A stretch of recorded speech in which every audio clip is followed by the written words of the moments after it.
Yeah. And we just talk. Are they canceled, man? Because they donated to 2 charities. No, like, listen. I think that I love think them that the too dope, much.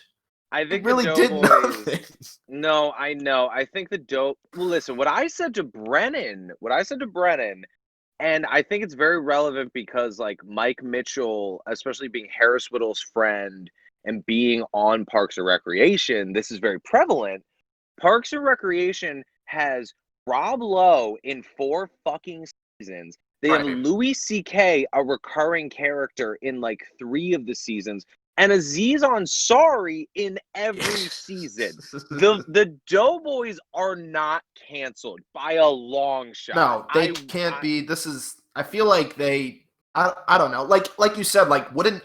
I mean, well, not speaking for Aziz Ansari and Louis C.K., but wouldn't Amy Poehler and like Chris Pratt and like, wouldn't all of them be canceled, right? Like they've yeah, exactly. And they've never had to defend the fact that they had Rob Lowe. Like literally, Parks and Recreation is the show that rehabbed Rob Lowe.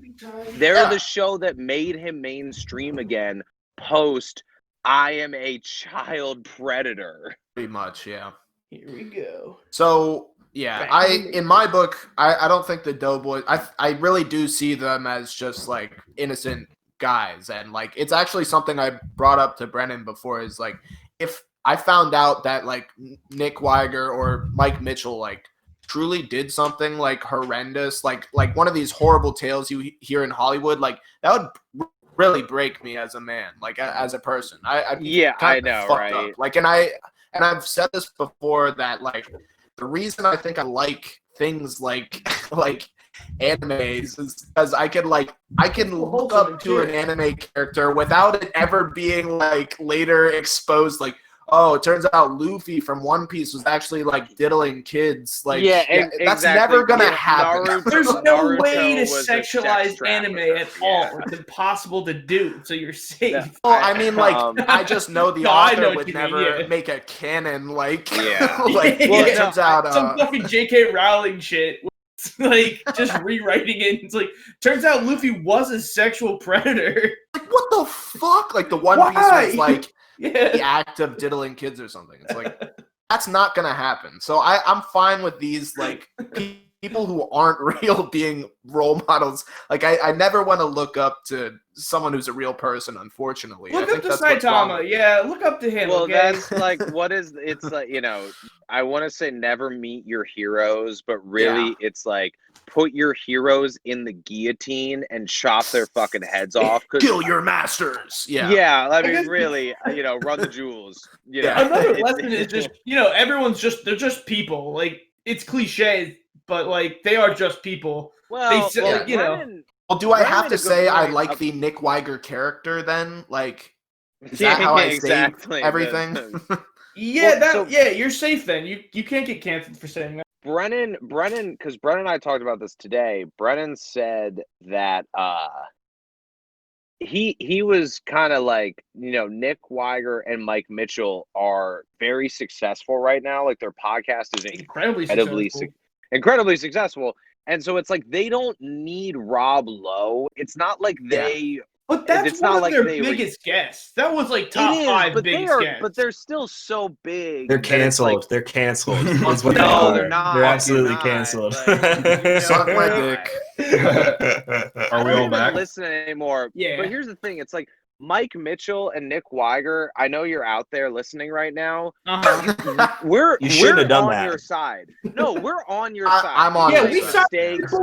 You've made amends as far as I'm concerned. I don't even listen anemore. Yeah, making amends is cool. Made amends. In the first place. All of this is cut out. This is not part of this. No, this is going in. I mean, this is how we it's fine. Jake's so upset about this. The thing is, you guys just came back after we pretty much discussed it in its entirety. So, like, I mean, came in right at the end. Yeah, we already said our major points. I don't feel like going into it again. Hey, So- With smart, you with know, galaxy brains in the chat now. You don't want to. I am. I get it. I get am I'm a looking- galactic force. I'm Hey, looking at just the a- Doughboys Patreon, and in the last God. month, there was No, a don't. very sharp decline on September.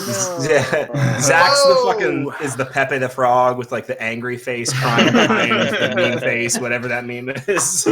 But they bounced right back up, honestly. Just there is No, a I'm sure very they did. sharp down, and then it bounced right back up. Well, He that's donated that's what 10K happened with to that's what charities. happened with Right. Great. that's what happened with Cumtown and Chapo Trap House a couple months ago, or maybe like going on like 9 months ago, maybe. But someone like literally just someone on Twitter pointed out how much money they make and that they are also like not Rob dropped out. totally. Oh no. Okay. I hear. They're not like totally like PC and progressive. Like Cumtown specifically is like not a Sounds pretty, progressive good edgy. podcast. Well, yeah, they went out of their way to say that the whole like leftist podcast thing is exclusively a grift because like if you're making a good amount of money doing off of something creative, Mhm. you're not a leftist. Which Also, yeah, if you that's call it- smart. That's Yeah. good. That's good brains right there. Fucking Nick Oh Mullins, yeah, you it's like fucking that idiot. is a Irony. 200 IQ play. That Yeah, once They you made get rich, money you just ironically. you switch to being a conservative. Not even rich. Well, yes, you do, but not even rich. That's- Not even that's rich. what I- Like fucking that's making what I a wanted to mild say, amount of that's- pocket money. Actually, you probably That's- do. That's what Eventually, I want right? to say. That The Brad said. Doughboys certainly make do. about 10K a month as of now. The Doughboys make an Oh. estimated around 10K a month. Stop from this. their- They don't need to be. They don't From need to their make any more. Patreon. That's a From great their amount of Patreon. money. That's a great amount of That's money. what I'm for them to saying. make. I agree. That's a lot. I don't yeah. want them to be any We more still famous support because them. then they actually become like kid fuckers that we have to Yes, actually there worry it is. about Thank I you. don't legitimately think it's, canceling. I don't think Brennan, it's I mentioned like this. a linear thing. I don't think Yeah, that's sure you uh, did, Jake. Sure. And I talked No, about I'm sure how you and I had the conversation that if we ever found out that like these people Mhm. like Nick Weiger Whoa, and Mike Brennan, Mitchell, you had the like, same conversation you had with me with Pulling on my You collar. Can we get back to the fucking podcast? Jake. You cheater. Let me You know what? let me You know what, check. Rob? I bet you he took that conversation him and I had and just called you right up right after with the same shit. I bet Stop. he called me I'm so first, angry. right Guys, fast, bitch. I'm not at all feeling the heat right now and the spotlight or sweating desperately. I just want to include Jacob in the conversation. So let's move on. Let's You know what? Fuck this. I guess- Let's talk about some books. But So- yeah, really quick though, Yeah. did anyone have any final thoughts about the movies? I feel like I've said my piece. I'm all set. I got one. I got one to say. The Legend of Korra is bullshit, and the original creators of Avatar need to stand And if down. you watch past the Need to credits of this stand movie, you do down. see Charlie Kaufman speaking to the audience and admonishing the creators of The Legend of Korra. Can I actually just run down like Your notes? quickly what my notes Yeah, sure. were? Yeah, throw 'em out Like there. they're really funny. Oh. All right, very quickly. I'll Nobody run give through them this. anything. Now that he's First one. prefaced it by that they're very funny, nobody give them a fucking No. thing. It's like looking at it. Yeah, whatever. Fuck No, it. I know what you mean. I'm joking. I love you. Starts off. I'm named Jake, just like the guy in the movie. Oh my god, we beginning all has- had the same thought. We literally all had the same thought that Jacob picked this. I'm 'Cause you just guys- such a narcissist that I thought the main character's name is Brennan. Did he say Brennan? Yeah, that's what it. That's what. I the guess subtitle the said. girl's name is Brennan too. Yeah, and the parents' name is Brennan. Brennan High School. Everybody. I think my They were favorite they got some character was Oreo that Brennans. dog he had named Brennan. That wasn't real. Border collie alert. You know, I've heard Border that Collie the dog, alert. wait. I've heard that the dog Brennan is actually a real dog.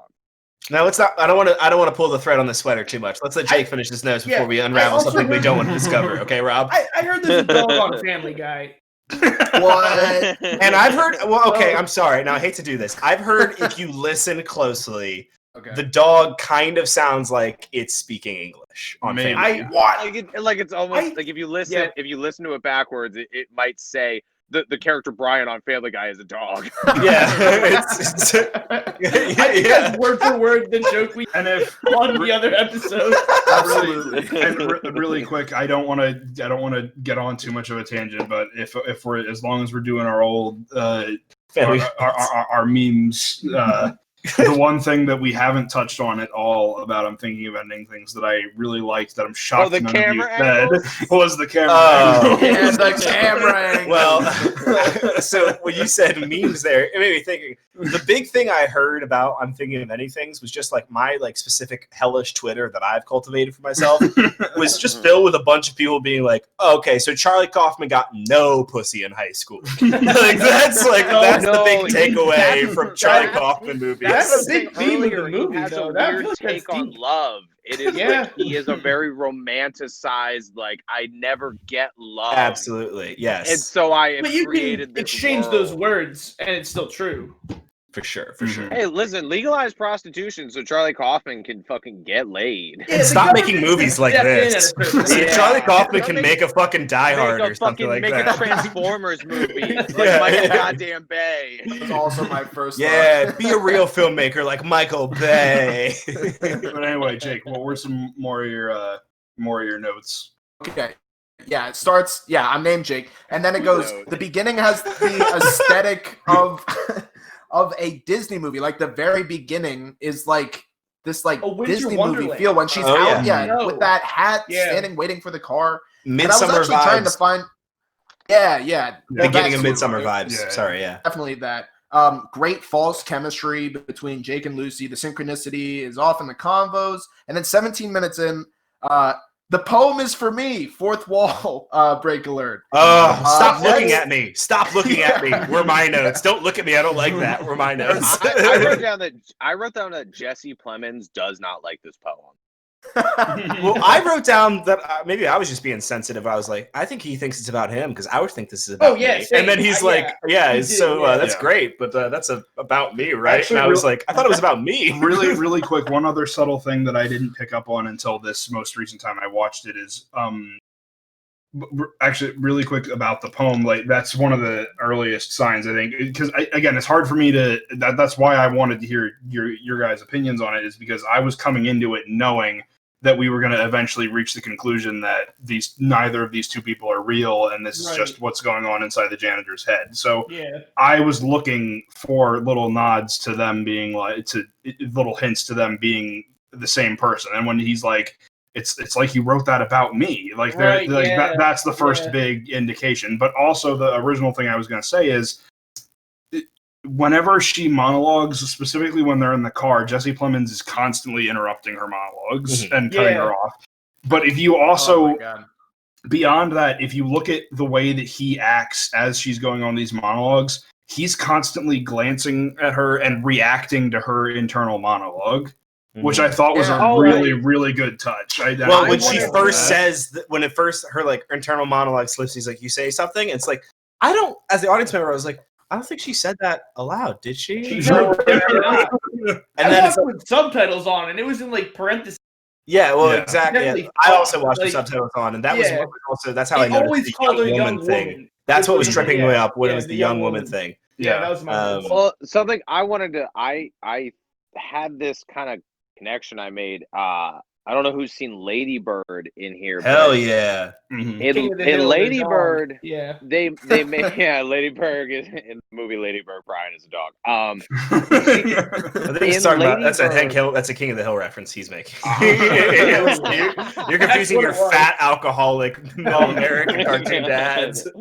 But in Lady Bird, she is having these conversations, these inner monologues with herself, where she has a conversation with like another person in her head, which is Mhm. I think something everyone does from time Right. to time. And Mhm. it's also probably the moment where people have the thought where it's like, I'm on this talk show, I'm on a radio show, I'm being very profound.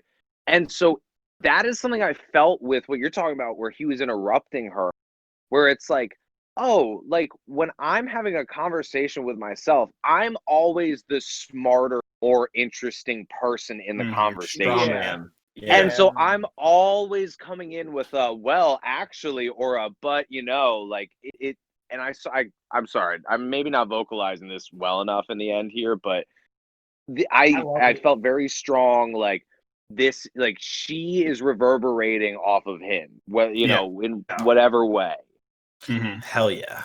So- in her internal dialogue at one point, she even says like, "I like him, yeah, like I like him," and I finally found something that can keep up with me intellectually. And that's him saying, like, oh, yeah, I'm smart as fuck. And, like, yeah. And Well, then he the- gives himself a is point. him He gives saying, himself a "I'm smart point as at one fuck." point, Yeah. and then like later on, she's My like, "Well, that God. is a point for him." Yeah, exactly. Oh And Like, it- he's, yeah. and it all finally, I think, kind of culminates with the like minute or two where she's just endlessly going down the stairs, and she verbatim says, looping. she verbatim says, "I don't know where I end and Jake begins." Yes, Yeah. that's when it Yeah. all started. Like, oh, this isn't real. Like, this is like, oh, none of this is. Yeah, things started to I'm like. watching a movie on Netflix right now. This is Holy shit! So, this yeah. Matrix is I- so I think- legit. I'm Rob not and meeting I- my girlfriend's parents right now. So Yeah, Rob oh and my I God. think, have the same inclination as I think a lot of people do, where the like rug pull or the twist of like this was all a dream Mhm. can really fuck like it's a cop out. There's a lot of times it's a Can cop out. be. If it's not Yeah, well it can done, be. it really can ruin the whole thing. I don't feel This like was you know really well even done. with honestly me finding it a little bit more through your guys' conversation, because I only just watched it for the first time today. Mhm. And like I said, I was just about the feelings, the vibes that I was getting, which I do think I think maybe I wasn't picking up on the strings that putting everything together, but I think I was feeling everything that I was supposed to be feeling. You were Yeah. just Oh, man. Yeah, vibing. you You were definitely just were. vibing on a pirate on the high sea. Hell yeah. kind of mentality. You What were did Jake- surf Yeah, vibing. well, yeah, the You were thing Jake trying to said catch earlier. that vibe in the shore, dude. But yeah, no, I think I really, with that, I think I feel like I've got a good sense of it. It's very interesting. I don't feel cheated by it being like this guy's imaginations or maybe memories or anything like that. Mhm. And I think because the memories is something I'm Yeah, holding what on is real to, and what isn't? that What are the part real of this memories? is memories, because honestly, Yeah. if it was a whole, this guy is just cooking this stuff all up, and Mhm. it could be that, I think that loses me a little bit. Well, yeah, I think it's a little bit of memories and also the Right. imaginations, like the bit where he's taking, Could've like where he's trying to like feed his mom, and she says, "Oh, you're That I such a think character." is real. Yeah. So And intelligent. then also you That's- have your girlfriend come over and then tell you you're such Yeah, a good son. that's- Oh well, That- in that moment, Toni Collette says it in a very weird way. She's like, "Oh, and here's the girlfriend," like almost like it's like, "Oh, Mhm. here's the character of the girlfriend Yes. to come Yeah. into Yeah, this scene." true. True. Damn. Here's Both where the her and girlfriend David would Thewlis be. do Yeah. that too. Yeah. We could I don't know. I think that Charlie Kaufman, right? That's yeah. his name. Mhm. I think Kaufman. that Kaufman. I think I think Charlie that Cooper Charlie- Kaufman. I think that Charlie Hoover Kaufman Camp is just Uh-huh. a truly like David Lynch, like a great understander of human nature. Mhm. And Yeah. when once again, not to like toot my own horn about fucking Alzheimer's or dementia, but I've seen it in my life a I'm the lot. master. I'm the master. I will say I love that Bayshore they master of Alzheimer's and dementia. when they were talking, when she was asking the dad what he had, I loved him struggling to remember what he had. But I mean, I know that not that it's necessarily totally uncommon. It's like what Robin Williams had. It's what my grandfather had. But I do love that she brought up like Lewy bodies, and he was like, that Yeah. whole thing. Where it's Yeah. like Lewy body dementia is the one that people forget about because it's, I guess, relatively uncommon or whatever. And it's like, And it's also like the worst one. yeah, Yeah. well, it's because it presents itself as like 8 different things, and then you're being treated for those side effects, which could be other diseases, and They're then just yeah. the symptoms side of effects you're the getting are problem. then exacerbating the Yeah. actual problem. It's Right. a really can be a terrible And thing. like Brennan, to like you knowing so much about it, and like me dealing with it, and like a lot of people deal with that in their lives, whether it's like themselves or someone else. Charlie Kaufman, in writing this, in like adapting this book and making it this like grandiose thing that we're all kind of vibing on right now. He is a person who like weirdly just has a deep understanding of that part of the world. That like dark, scary part of the world that we all Well, want to pretend Yeah. isn't Yeah. maybe Synecdoche, lurking New in our York. future. yes, It's like, Synecdoche, guys. I mean, like I need to- that'll be an extra episode of this podcast, Yeah. especially because Jacob has now said. I didn't realize he said it's his favorite. It's my favorite movie of all I time. love Synecdoche, New York, but it also in this way where it's like, Yeah. why do I love this thing that makes me so sad and depressed and confused. It's the what's the fuck? It's the inherent vice of Charlie Kaufman. Mm-hmm. It's his like movie where it's like, Jesus Christ, I'm just lost in the sauce right now. But it's great. At the beginning, you walk away feeling that you're right in the ending, like knowing that not that he's at peace, but like his story wrapped up cleanly in the movie. That like, given that like knowing what we know now, like it was a real clean slice. It's grim as hell, but well, yes, ends. we do not have to deal with like what does this character? We don't have to. Yeah, almost that would be the most cruel choice for Charlie Kaufman is to introduce all of this stuff and then say, now you imagine what the rest of his life is like. Now you deal with that. Like that's almost like that's the rudest thing you could have done. I'm definitely going to recommend Synecdoche, New York at some point, but not anytime in the near future. Because if this movie gives you any sort of depressive feelings at all, Synecdoche, New York cranks it up to 11. So I will say that I think part of the reason if this movie had like. Even though I can't explain Synecdoche, New York all that well, neither can I. Nor can I maybe not pronounce it because the name is a fucking pun. What is it? What is the real one? Schenectady is the real one, but Synecdoche is the whole fucking point of the movie is the word or whatever. God damn it. But yeah, no, I was watching it and seeing characters get like old randomly and like things like that, where like moments where I was like, Charlie Kaufman's really scared of like a specific vibe. Like he is really scared of like specific things happening to his family. And not to say that undercuts this movie, but like old age is terrifying. Well, I did feel like age is a galactic hell, but it's real. Yes. But Synecdoche, New York was his like real. That was his first director and writing. Yeah. So that was his big fucking. It's got Philip Seymour Hoffman in the lead. It's really it's a big fucking swing that is.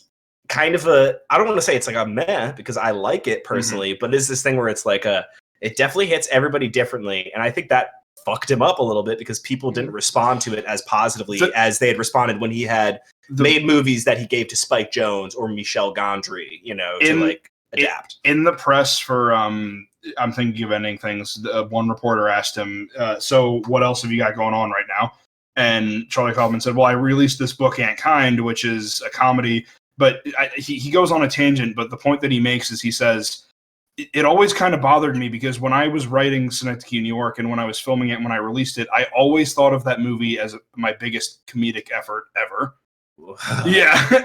And nobody saw it that way. And I was like, I don't even know. Like, what do you mean? So without saying, we can get off this because we're talking about this. It's a tangent. At a certain point in that movie, it hits these extreme moments of melodrama where it's like, all right, you're fucking with me. This is so absurdly sad that like you're getting off on this shit right now. In a way. But yeah, I mean, so any of it, I mean, no, we probably. I will recommend that movie someday. But the last thing that I wanted to say about thinking of ending things is, because we were talking about amazing lines that David Thewlis has, but one of my favorite things that he says is Charlie Kaufman puts in to David Thewlis's dialogue a dismissal of people who would critique this movie, because he has David Thewlis say, like, he's sort of mocking people who don't like these sort of artsy abstract movies by having David Thewlis say, I don't really like that abstract bullshit. I like it where it looks like a photograph. I don't know how it's supposed to make me feel something if there's not somebody feeling sad in the painting. And I was like, oh yeah, and I love it. I love it. She says to him, well, what if it's you? Like, what if it's you? Imagine you're in that field, out at that, and it's like he just cannot comprehend that. Yeah, I love it so much, and that's I think the biggest like. If you could take Charlie Kaufman's entire career and sum it up into like one moment, I think that's a good summation of his work. Is I think that it takes a certain type of person to like really like sort of dive in and like try and understand the complexities that he tries to put in all his stories, and I think it's. If anything, he's one of the most rewarding filmmakers for repeated viewings, is that you will always get something new every time you rewatch one of his films. And I think that that's something that's kind of lost on a lot of movies today. But yeah, I love the movie so much. I'm really glad you guys liked it. Hell yeah. And right now I'm thinking of ending this topic so we can go on. This is the very last thing. This is the very last thing. Title. This is the This ending is thing. this is the very last thing, and I promise. So when David Unless I have a Thewlis, point. when his character comes in for the first time, you see he has a Band-Aid on his Yeah, the head. Band-Aid disappears. So Yeah. the Yeah. whole movie, I'm a fan of Pulp Fiction, or not Pulp Fiction. Oh, yeah, yeah. Pulp Fiction. Also I'm looking Pulp for a Fiction. Yeah, so you think briefcase the with some devil's gonna, shiny stuff in it. gonna come out through his head? Okay, I thought there was gonna be a soul in a briefcase at some point in this movie. That's all I wanted to say. Didn't see it. It was just $1 million light bulb. Really quick before we Holy move shit. to that technical question. Can you guys hear that? I just turned I on. did. A beat? Is that going to be a problem because it's like No, really no, hot not in here? This is the first I heard it. Is there a fan? Wait, you hold on. I just Here, turned Jake, on. don't talk. Okay, yeah. No, one of This you is needs to pissing talk. me off. No, one I of just you, heard one pissing of me you off. needs to talk. Everyone, I- quiet. I turned on my AC unit because it's really hot in my room right now, and I wanted to see if this is going to fuck up our audio if I have this Okay, going. so I can, like, if I'm focusing and trying to hear it, I can hear it, but I think you're good. I think Okay. you're It sounds fine. All right, so yeah. Okay, moving on. So fine. Yeah. This was a good one. I liked this movie. You know, I thought it was a good Sunday watch. That's like where I was at. Nothing like starting off your week with little existential crisis. Oh, exactly. Nothing like starting off your week being like, I think I should end this week. Yeah, I Rob and I have just been like housing comfort food with checks notes, Twin Peaks: The Return, and I'm thinking of ending things like, yeah, let's just fucking like. It's the definition of edging is what we're doing. We're just fucking cinematic edging. Existential edging. Yeah. Galactic edging. So If My I could. Oh, okay, you got something on the movie still? but This it's also fucking. I'm thinking about ending it's this topic. it's a hidden transition. So all right, so Oh, Okay, It's a okay. hidden transition. it's baked right in. So like much Caitlyn Jenner. All right. played out as like it's always Okay, Joe Rogan, calm down. I apologize. Misinformation, fires, burn people. It was fucked up what I said, okay? It was fucked up that I said that Caitlyn Jenner was starting the fires in Oregon and started all police brutality. It was fucked up when I said that. fucked up that I really thought Rob Lowe was fine. I thought he was cool. Apparently that's fucked up now. So Well, I mean, it's a little problematic, actually. Yeah, but yeah. I know, but no, he wasn't Could you just alive do when the- he did that stuff. He wasn't alive when he did this. I wasn't alive when Jack, he did that. were, stuff. yeah, I was just saying we weren't alive. Edit it out. So much Say like Shredded? the snow I will falling- not edit it out. Okay, that's fair. I deserve that. The snow's falling all the time. In the gym when they're dancing or in the hall snowing. It's crazy because Out Cold is also based on like a mountain where I there's should have snow. watched Out Cold. I I didn't can't watch Out believe I Cold. didn't I watch Out Fine. Cold. Has anyone ever seen it? This is just a I've little definitely seen it spoiler on for next Comedy week. Central. I've seen it. I've seen it. I just wish I had it fresh in my mind Yeah, to well- really I've seen go Out into Cold. Out Cold. I think I've Do you seen wanna- Out Cold almost as much as you, Zach. Like I've I've- seen it like yeah. probably 10 or 12 times. Do I we was wanna- gonna say close to 100. I've seen Well, it a it used lot. to be. It used to be Okay. on Comedy Central Yeah. every other day. Yeah, it was one of the only DVDs we had. So I watched that and Mean Girls like back to back on loop, basically. by the way, So, those Zach movies- has Heat on DVD and he hasn't watched it. I also have The Usual Suspects and A Life Aquatic. Those are the The three movies Usual I have. Suspects is bad. Yeah, it's Don't not even good. bother. It's just Hot not. take. I mean, pedophile starring in it, pedophile directing it. Well, hold on. Kevin Spacey is not the issue with that movie. I disagree. But yeah, no, I mean, Do we want to have a completely informed discussion on Out Cold and save it for next week? Or yeah, I do would, you I would, feel li- I Yeah. would like to cut my teeth on Out Cold That's a a little little bit. spoiler Okay. next week, maybe. The only thing I wanted to say, just while we're over here, kind of talking about books for a second, is that I've been listening to. I can't make the big bold claim to say I've been reading them, But I've been listening- Man. but unless somebody reads them to you in a recording, and then you can listen to that. You see, it's like What It's is- like a what is that? podcast. It's like a It's a podcast. podcast. sorry, Rob. It's like a radio show. That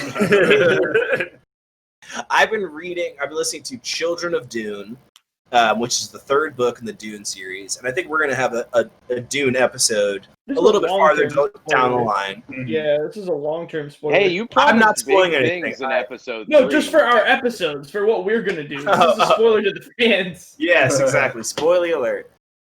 Tune in sometime. Children of Dune is just a fucking wild ride, and I'm loving it. And I don't know what to say that isn't going to spoil anything necessarily, other than it's just very interesting to see, like, you don't get to see long-term... What Rob has been talking to me a lot about in his games of Stellaris that he's been playing is to watch some, like, small effects play out over, like, a millennia in a certain corner of the galaxy. Oh, well, yeah, It's very one policy decision that has, like, Yes. crisis-level implications 100... Literally after your leader is dead. 150 So years in the future. Okay. Well, I mean, actually, right, he was about to get into specifics there. I was like, hold up, and then we were talking about, I'm just no spoilers. Yeah, I'm sorry. Anyway, Children of Dune is really too good. far. Having a good time. I can't wait to get it to the next book, but definitely, everybody read or listen to Dune. It's so fucking good. The other thing that I've been listening to is the book that was published in 2007, which it's like one of those things where, so it's a political book. It's called The Shock Doctrine. It's by an author named Naomi Klein. Subtitle is Shocker Doctor? The Shockdrin Doctrine. Okay. It's about how Dane Cook went around and just gave the shocker to all of America. And we were never the same ever since. All of college girls.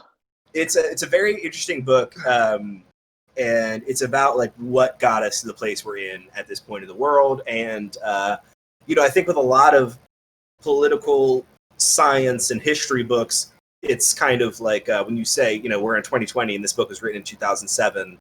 What waters does that hold nowadays? What does that matter? I would say what the big thing that is being brought forth to me, and it's something I've said and like heard a bunch, but it's just all the same fucking people that have been fucking us over for years are literally the same people that are fucking us over in 2007, are fucking us over prior to that, and are fucking us over now. It's very actually nice to have like a book breakdown, like, yeah, here's this person, here's the company he's associated with, and here's how he has directly adversely affected your entire life. And one thing I would just point out that, and this is pretty early on, so I'm not going to front like I read the whole book or anything like that or listened to it all. Or listen to it, yep. Thank you. The one point they break out is she talks a lot about torture and its effect in the Iraq War and everything like that, and how people that do torture notice a specific point when they're torturing a person where that person reaches a state of shock, where they are incredibly suggestible to whatever you have to say to them. And we've all heard this before, where it's like torture doesn't. It's like torture doesn't really work because they're just at a certain point they're going to tell you whatever you want to hear to make the thing stop. Mm-hmm. And she then compares this to the way that we would then do economic shock and awe to countries overseas, as well as in Louisiana after Katrina, where you could argue in some cases we how do you want to say? We set the events in motion for these things to happen. In other cases, it's just we had everything set up so that when a massive trauma happened to this area, we could enter. And then while this area, like people that are being tortured, are in a state of shock, they're massively suggestible to things that are actually not in their best interest. Mm-hmm. So anyway, I'm not done reading the book. I found it very informative. I would recommend it to anybody. Iraq, Syria, Afghanistan, South Africa. I mean, yeah, it's a good book. I would recommend it to anybody. The Shock Doctrine, The Rise of Disaster Capitalism by Naomi Klein. Check it out. Also, The Shocker Doctrine, same author, just Dane Cook. Yeah, read by Dane Cook. Yeah.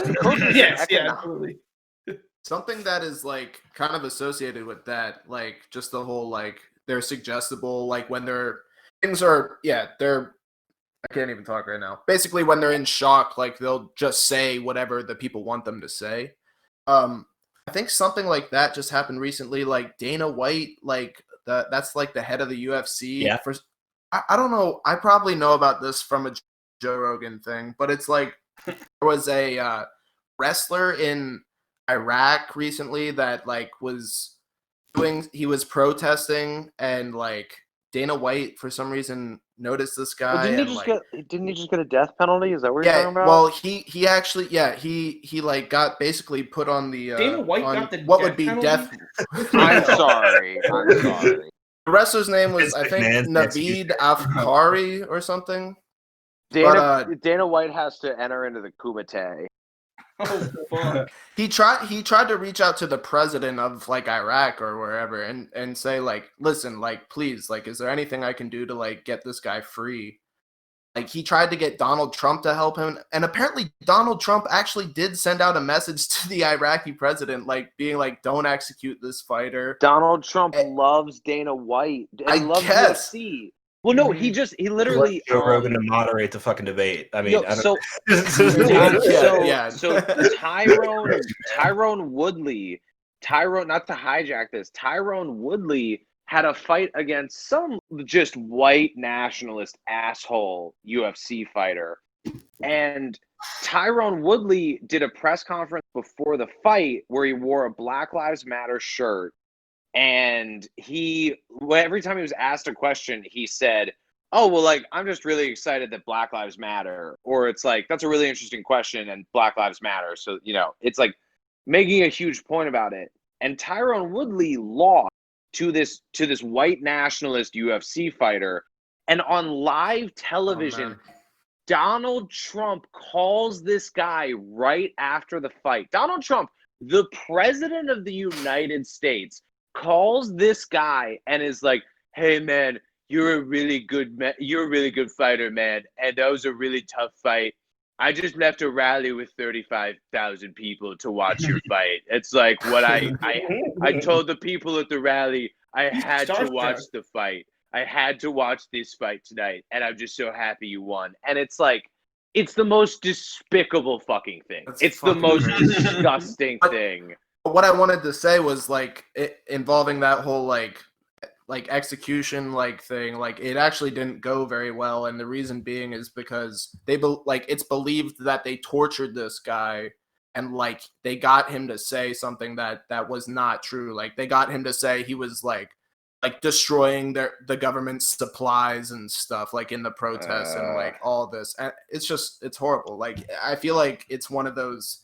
They definitely just tortured him until they got him to say what, they wanted to hear. Yeah. Mm-hmm. Horrible.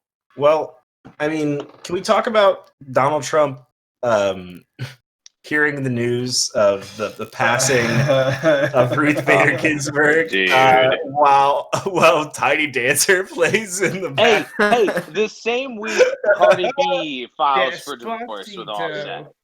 I don't even know what else. Anyone else want to say anything about it? That's fine. I just wanted to bring it up to timestamp the episode. It's just we live in hell. Yeah. What? I'm hearing that for the first time right now. It's like you did not. I'm actually very sad about that. I was horribly upset. Wait, you mean you're telling me they got her? They got her? Oh no! I'm so sad. I'm so sad. They got her. They did get her though.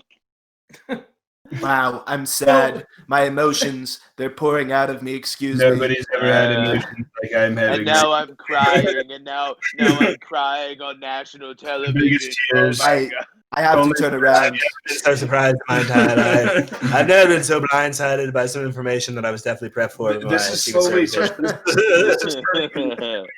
but surely. That's bad. That's Tiny Dancers playing. That's my favorite song. I like that song. I love Elton John. Elton John is my favorite. Fantastic. Well, listen, song. I was sitting down and I was listening to Rocket Man, and I gotta tell you, the CIA called me, and I was so shocked when they told me that Ruth was dead. I was so shocked. I watched Rocket Man. I saw that his husband's name was Bernie. I liked Bernie. I wanted to run against Bernie. I was going to drop the socialist thing. I was just going to call him gay. And that's how I was going to live. But now I was going to go into socialist. Now I got to call Biden a socialist. That's all. That's a spot on Trump, by the way. Yeah, I was getting out of there. It was getting away. So back to books. I just recently finished back to books.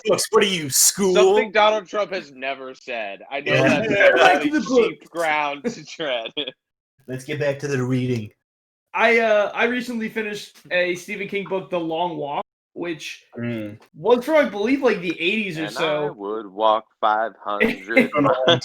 Just to be yeah, it's all about them. It's Those that two song. It was the guys. inspiration for that song, I believe. The whole premise of the book is it's this dystopian, like, near future, but written in the 80s, so modern day, basically, where you sign up for this. If you're under the age of 18 and a male, you have the option to sign up for the long walk, where you walk until you die. If you stop for more than a few seconds, like, they shoot you, and they're like, it's this giant walk of people, and the last person surviving wins whatever they want, they say. And at one point, it's whatever they want. One of the guys fantasizes about getting a large color TV, and, like, it's a big screen colored TV was, like, the height of, like, opulence. I would walk like, to the death for this. Yeah, exactly. And, like, there's 17 kids walking until, like, their blisters are, like, pouring, like, blood out of their shoes, and they're like, no, I will get shot if I stop. And they keep going, and spoiler alert, the guy that wins just goes insane. Like, they're all congratulating him, like, oh, you did it, you're the winner. And he's like, he thinks it's one of the guards trying to shoot him, so he starts running. After walking for, like, it's like 50, 60 hours or something. He like, thinks it's like a trick to be like, it's Yeah. over. Like, he's like, I know one of damn. them's still up. I have to keep going. And he runs away from all this, and that's how he ends it. It's such a psychological, like, this broke him. wild. They all walked to the death. And it was a really cool read. It was like 300 some pages. But I think that really goes into what Brown was talking about with the shock doctrine thing, where it's like, when you are in a captive state, whoever is like a truly captive state like that, or like you're being tortured in a prison cell in Iraq, you're not in a place to question authority. It is like the ultimate. Rob, good fucking callback, dude. Way to bring it around, dude. Good on you. Zach, if you want a really good, like, a sort of shorter version of that'll give you, like, the same feeling, if not more. I'm not sure if you read it already, but it's a short story by, oh god, what's the guy's name? Harlan Leonard Seymour. Harlan Ellison. Yeah, I have no mouth and I must scream. Oh! That's the name of the short story. I've heard about it. It's great. Oh, So okay. Harlan Ellison is actually, it's a funny little thing. I think it's the same guy. If you watch Terminator 1, at the very end of it is like, as credits come up on Terminator, it has to be like, with acknowledgement to the works of Harlan Ellison or whatever. Like, because I think he did an episode of, like, Twilight Zone that, like, was kind of the Terminator or something Basically, like that. yeah. But no, yeah, that short story, I it's been a while since I've read it. It's like 20 pages long, but it's essentially, I don't want to say too much about it because it is so short and I don't want to spoil a lot of it. But the gist of it, the setup is that it's again, this is written back in, like, the 30s, so the future may as well be like modern day. Or no, not the third. Sorry, this would have been written in, like, the 60s. My bad. But it talks about, so it's this, we're working with this hypothetical scenario where Russia, China, and the United States are all on the brink of nuclear war, and we each develop our own sort of supercomputer AI to, like, manage, like, fight the wars for us, basically. Right, yeah. But Like war games. Yeah, but what happens is the computers sort of gain a collective consciousness to form one giant AI that then nukes the entire world except for a handful of humans, which it then imprisons inside of this alternate reality, like this Matrix type world, for the express purpose of just endlessly torturing them. And it's such a Black Mirror shit. Yeah, it's so good, and the way that it's written, it's like the humans who are in there have been stuck in this computer for like 200 years. They haven't slept. They haven't been able to eat, but they're being forced to, like, still be alive by this, like, sadistic computer. It's so fucked up. But if you liked The Long Walk, you'll really like that short story. Totally nice. I'll have to check that out. I am interested in checking out. How long is The Long Walk, Zach? I know Stephen King. It's around 300. It's like 300 some pages. I have it in paperback if you want to borrow it. So by Stephen King standards, it's a short book. Yeah, exactly. Yeah. I also another spoiler. I want to do the Stand episode, which that's a 1,400-page book. Yeah. So that's a discussion, but And we also, don't have to go too far into it. And also an 8-hour 90s miniseries starring Yeah. Gary Sinise and Lieutenant Lowe. Dan. Fuck all Rob that. Lowe. No, let's do the Langoliers.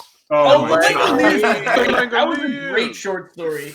I've never seen the film, but I've read seen the the film. Langoliers. Langoliers is the funniest movie. Yeah. That ever been. One of the funniest It's movies. a great book. It Very plays long, out really and well it's as a short story. ridiculous.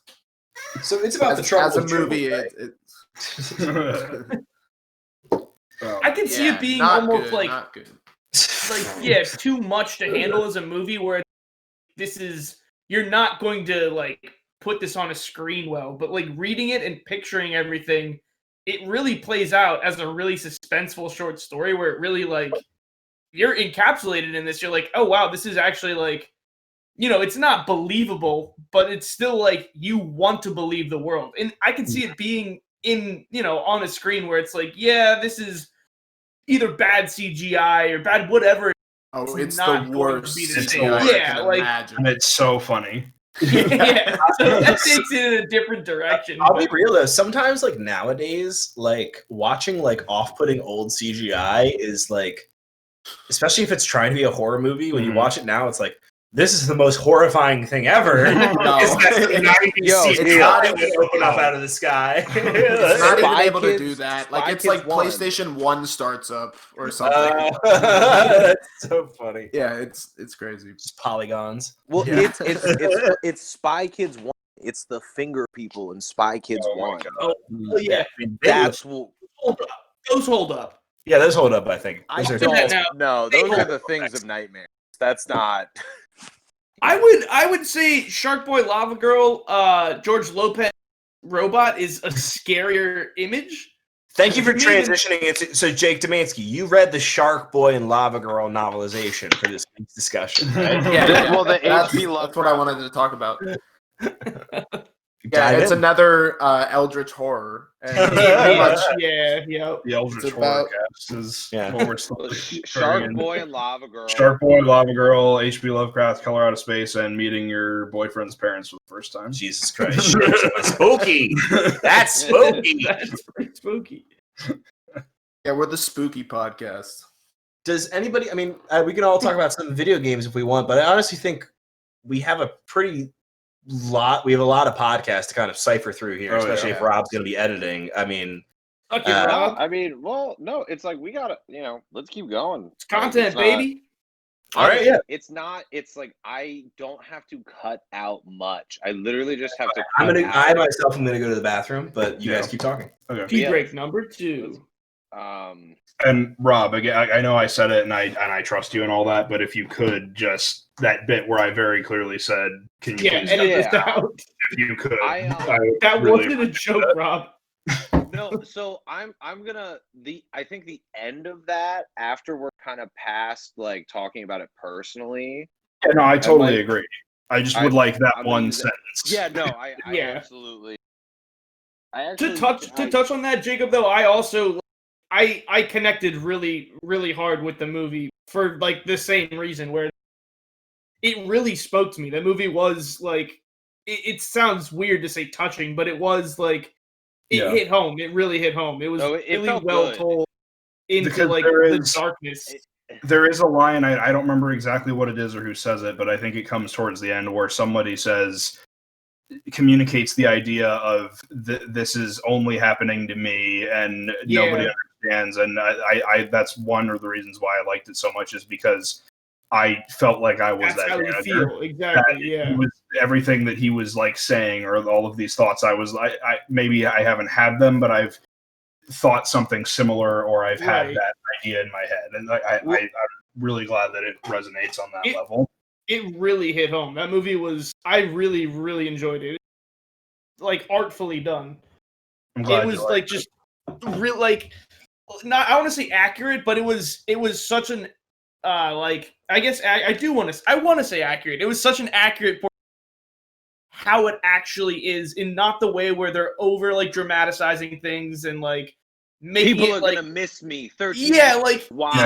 it felt so real, and like this guy went through this. Like Charlie Kaufman understands this level of pain and understands That's this what level I keep of weight. saying about this man. He just understands the human condition. It was The it was thing we really all really face, in whether we sync with. realize it or not. That's why I love him. Yeah, this was the first movie I've seen by him, but he's definitely set himself up for high hopes for me. You should go back and watch Adaptation, because it doesn't communicate ideas like about suicide and all that, but in Adaptation, a big theme is because he it's hard to describe without like going into what adaptation is, but fuck it. So he made Being John Malkovich, and that was a huge success. That was like what broke him into the film industry, and then everyone was like giving him like new you should do this, you should do this, you should do this. And one thing that came across his desk was this adaptation of this book about like this guy who steals flowers, and he tried to like write a movie about this guy who steals flowers, but he couldn't do it. So instead he made the movie about himself trying to write a movie about a guy who steals flowers. Yeah, Brennan told me something.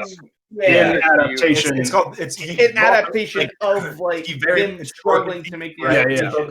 It's a book called The Orchid Thief, and it is very interesting because the movie does half serve as an adaptation of The Orchid Thief, starring Meryl Streep and Chris Cooper, and it's good. And it's like the movie. You see the movie he could have made, and you're like, I don't know, this would have been just a solid fucking Oscar bait movie. But the point that I was trying to make is that in that movie he communicates, and it hits especially close to home because Nicolas Cage is playing literally Charlie Kaufman. So and his hyper confident twin brother that doesn't exist. Yeah. So if you like, there's moments you'll go back and Nicolas Cage will have these like this like internal monologue of, oh my God, I'm sweating so much. She thinks I look terrible. Oh my God, like this is the worst thing ever. I wish I could just die right now. I want to run away. And and it makes you feel so bad for him. Yeah, it makes you imagine how he feels. What is this hell that this guy lives in every day? He puts himself through that. No one else telling him that. Yeah, it's his own demons. But it is funny though. Adaptation is a hilarious movie, but it does at the same time communicate this really intense feeling of, oh my, like Charlie Kaufman is a like horror, like he's constantly riding this kind of being on an anxiety in the dark. That's so funny because Rob and I have kept bringing it back to Lynch in a way where it's like, I think Rob and I, maybe I'm misspeaking for Rob, but for me, I'm almost like Lynch seems to have this like mastery of like his emotions and like his like life and he's very precise, and it seems like everything he's showing you is like directly, I'm showing you this way, whereas Charlie Kaufman's like, I'm caught up in the whirlwind of all the shit I'm living in. I just have to throw this all onto the canvas right now, and it doesn't really matter how it comes out. Not that it doesn't matter. Not to say he's not deliberate, but it is just this kind of thing where it's like, I do feel like Lynch is a little bit more precise and like in control of it, whereas like Charlie Kaufman's today I like, feel depressed. Yeah, he's just like. Well, I don't know like Charlie Kaufman's backstory maybe enough to make this point, but I know that like Lynch talks about Philadelphia as his like biggest inspiration, and the one thing he talks about, and I've talked to other people who live in Philly about this. Philly is this level of insanity and explosiveness and craziness without reason or answer. And it's like, for David Lynch to be this meticulous, like what Brennan has described, like very specific guy, it's like, I don't know if Charlie Kaufman, I feel like his greatest inspiration has to be the exact opposite of Philadelphia, which is like, to me, the bland, monotonous suburb life that just makes you want to like hang yourself in the garage. Thinking of anything, and that's like, I think like when you're comparing the two, it's like there is a definite like, you are always sad. It's like David Lynch isn't always sad.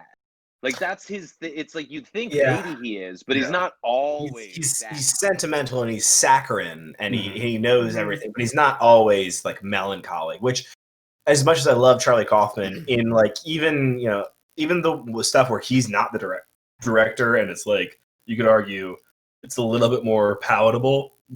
I still hit these big stretches of like, you're effectively making me sad.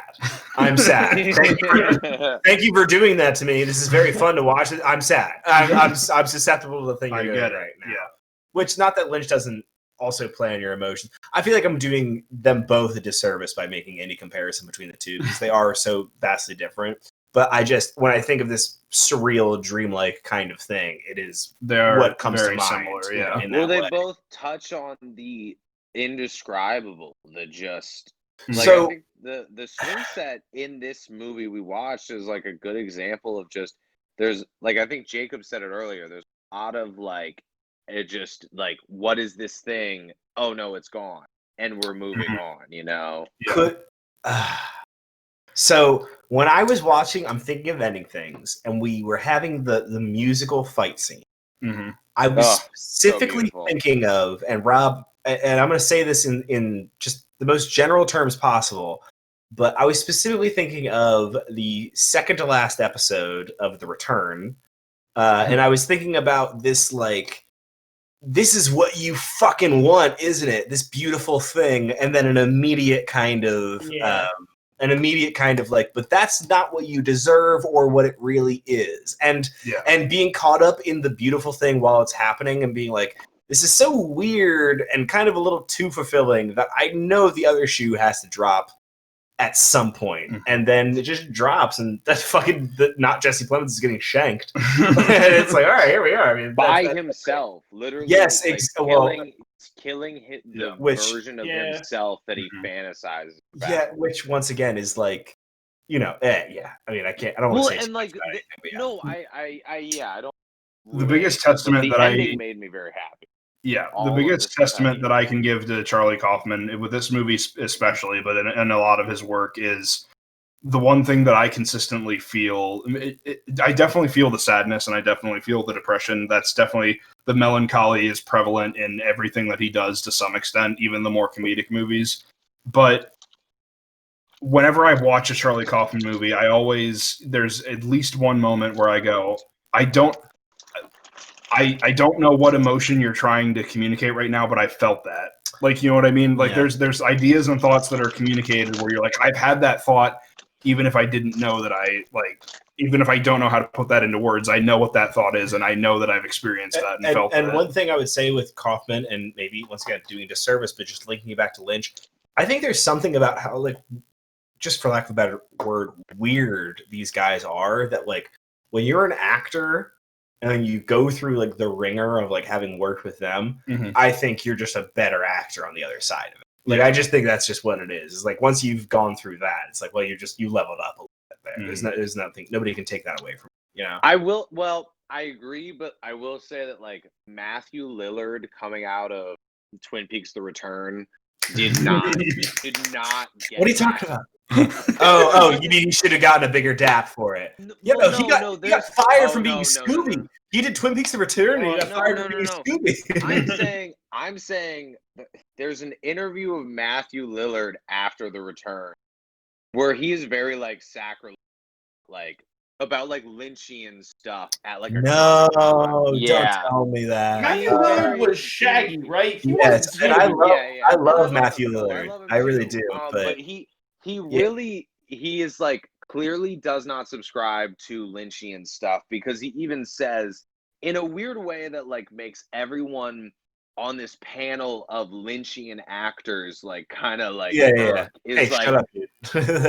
He's like, if you're not like a Lynchian kind of guy, it's like, this is pretty wacky, man. And it is like it's not he's become Shaggy. Well, he's also Rob also mentioned the David Lynch. I'll do anything for a Jim Belushi. David Lynch works with Jim Belushi on The Return, and there's some behind the scenes footage that Rob described to me, and then I saw him for myself, of like Jim Belushi saying like, so what am I doing in this scene? And David Lynch is like, well, you know, you don't really know what's going on. And Jim Belushi's like, so like in real life, right? But like kind of like nudge him, and David David Lynch, and Rob, you described it as David Lynch like snarling, and I wouldn't even say it's him snarling. I would just describe it as like somebody that like you work with being too familiar with you and how you respond to it when there are cameras on you. He kind of is like, and then he like looks around for a little bit, almost for somebody else to talk to get him away from Jim Belushi. Yeah. It's so wild to watch David Lynch, like the most confident man on earth, be like, anybody else that can save me here? I don't want to talk to fucking John Belushi's brother. Goddamn. But yeah, I didn't mean it to get us back on Charlie Kaufman, but it's for geeks anyway. So I'm glad that you guys all really liked the movie or found something in it that you identified with. I think it was great. I was really worried going into it that I was gonna like at least one or two of you were gonna be like, I just didn't get it. I hated that. Why did you make me watch it? But I'm really glad that you guys all found something challenging, but it was really rewarding. I thought I was possibly going to have the harshest reaction, only because I was hearing I'm hearing Jacob in the Discord saying he's watched it 4 times. I'm hearing Zach, who doesn't really like movies in general, like latch on to it so hard and love it. Rob's talking about quantum entanglement and buckets of cum before I'm finished with the movie. And I'm like, I'm there for it, and I did like it. But there was a part of me that was really afraid that I was just going to have to be the ultimate hater and be like, nah, y'all don't that shit or whatever. Here it is. I just want to say, I thought I was going to be the Ruth Hader Ginsburg of this episode because too soon for the first like 45 minutes, I was cursing your name, Jacob. I was like, I did. That's the main character. Were you cursing his name or the main character? No, I was so mad at Jacob and his quantum entangled ass in this movie. I remember Rob was so excited to watch the movie, and I was like, I don't know, I'm having a hard time. It's about like a couple going to meet the family, and he was like, huh? And I was, I don't know. It's like I don't know. Like we've all got. It's hard when you've got an actual relationship going on. It's hard to watch a movie about like relationship troubles. And Rob was like, "So this isn't about a dude who like remakes a movie." And I was like, "No, that's not it." I said, but I had no expectations. I had no idea what I was getting into at all.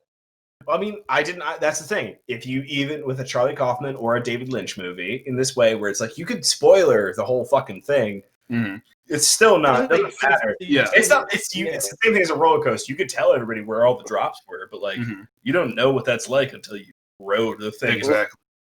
Brennan and I have been talking a lot recently about just some movies are just a vibe. Paul Thomas Anderson movies are a vibe. David Lynch. It is like you buckle up. Well, yeah, for sure. Yeah, that's true. Yeah, 20 hours of movie we have to watch. Yeah, coming soon as in like a few months maybe, but we're gonna watch. It's gonna be so fun. I mean, I truly think, Zach, you're gonna like. I'm in for a trip. I think you're in for like the best trip you're gonna like. It's like one of the best modern living filmmakers. Yeah, I don't know, like you're. I feel like it's hack to say like a modern day Kubrick, but in a lot of ways, he's just the fucking. Yeah, it's definitely. I mean, I think it's not hack. It's not hack. It's just incorrect, maybe. That's perfect. You said that because speaking of incorrect and modern movies, I have to apologize for earlier on. Zach, a robot to every single person here. Yeah, it's just a robot talking to us. Zork. You're back. Can you mute yourself and unmute yourself? See if that fixes it. I'll leave it muted. Should I do it from my mic or from the... Yeah, no, you sound fine now. Okay. Right. I did it from the mic. Okay. So speaking of what did you say? I forgot. Paul Thomas Anderson going on the ride of your life. Modern incorrect about him being Kubrick. Yep. That all. So speaking of it was best modern filmmakers of our like generation and being incorrect. I have to apologize for on an earlier episode saying that the Out Cold came out in the late 80s, early 90s. That's the vibe of the movie, but it came out in 2001. 2005. Oh yeah, I was gonna say it's 2001. You're my hero. You're my hero. I have to correct myself. I can't let Out Cold, never forget, came out in 2001. Never forget. I'll never forget it. Is this us teasing Out Cold for next episode? This is us. Hell yeah! Yes. It's going to warrant a 30-minute discussion at max, and we're going to have been milking it at that My point. morbidly obese daughter watching Zach Galifianakis movies. This is us. Hey, Zach Galifianakis fucks in that movie. He fucks, and yeah, there's a really fun. No, don't. I'm glad he cut out because I didn't want to have it. I'm so glad. He fucks and it's good. Don't tell me he snowboards with his pants down while he's drunk. Don't tell me he does that. I'm pretty sure that alone is basically That's back like the cover cover is. art. There's That's no the cover art for the DVD. Isn't Zach Galifianakis the first human ever to like in that movie to have sex with like a robot life form? No, that would be Paulie in Rocky 4. No. In that movie universe, I see what he's getting at, and it's a major spoiler alert. Jacob, you know the Rock, if Robot's not going to be in the director's cut? He's Such a editing. shame. Stallone is editing the Wait, out of I director's think cut. you brought that up last. We did bring that up in the previous And episode. if I did, it's still haunting me. It's still just as important to me as the last time I brought it up. All right. So Now we've gotten our apologies out of the way. For I'm happy past with fuck-ups. yeah. Yeah. Oh, and actually, really quick, possible future topic, but like way down the line, I found out a correction that we can, or not maybe a correction, but a revision to our Colorado Space discussion. I found out that the studio that produced it is giving Richard Stanley 2 other Lovecraft adaptations to make a trilogy. There we That's go. awesome. The next one, I think, Jake, you're the most familiar with Lovecraft's like bibliography, but supposedly the next one is the Dunwich Horror, which I don't know much about. Damn. That's, But, That's a name I big know. one. That's a name I know. Yeah. Yeah, exactly. That's like one all like people. If you're not familiar with H.P. Lovecraft, that's a good one to dive into as your first one. For real, I would start Like, with his cat's name, and then from there on, Look up the cat's name and figure out your, decide if you want to keep going Yeah, on like if you reading can this author. stomach it, yeah. If you can stomach that monstrosity, get ready for. He writes all about him. unspeakable horrors, like my Yeah. cat's name. Exactly. Like my cat's name written on paper. I saw my cat's name written on paper, and I showed it to my roommate, and he went mad in a cosmic horror kind of way. The publisher said, "No, that is not good." But here's the Fine. thing: was it I'm gonna actually publish my his cat. cat's name, or was it a character's cat's? No, it wasn't Name in a actually It was book. his personal cat. Yeah. his personal cat in real Well, life. But okay, also, wait, is Jake, it you short draw from story what you or know. short You draw story as an Colorado artist. You draw from Space? what you know. Yes. It's his short Life story, The imitates Color art. Out of Space. He says that. Never mind. I'm not gonna. Never mind. Yeah, I'm like, Move on. That was Can gonna we be stop really good. this? Glad, yeah, we don't have to edit you out. If you If manage you to- listen to it if you listen to it backward, you If might you just flip hear if you flip the book cat- upside down and you cat read in between the Color Out of lines, Space. His name This is- solid 5 minutes of the N-word joke. Bad. This is bad. I thought it was weird that the cat YouTube's gonna take us had down. a swastika patch on its shoulder. I thought that's what I thought was weird for the cat. Yeah, it was a bold choice. all He that did is it to say- himself, I heard. all that is to say, Cat next survived? episode, Out Cold. Next Hell episode. yeah. Oh, yeah, here we go. Really? Maybe not. Talk about it Maybe for not. like 20 We'll minutes. figure it out. Maybe not alcohol. Oh, let's pay I don't know where to watch it. What is there to talk about? The soundtrack, wait, the I don't know. babes. There's a Joseph Campbell. Like we need to talk about like how it aligns with the hero's journey and everything like that. Like we need to Yes. break it down, act structure. Why don't we do an Out Cold commentary / like See, let's that would get be- drunk That would as be fuck fun. That would be better. Yeah. Yeah. Well, then how about okay? So then, fuck watching yeah. Out Cold Here, and do this the is- commentary. this is what we'll This do. is my We'll- dreams coming true. This,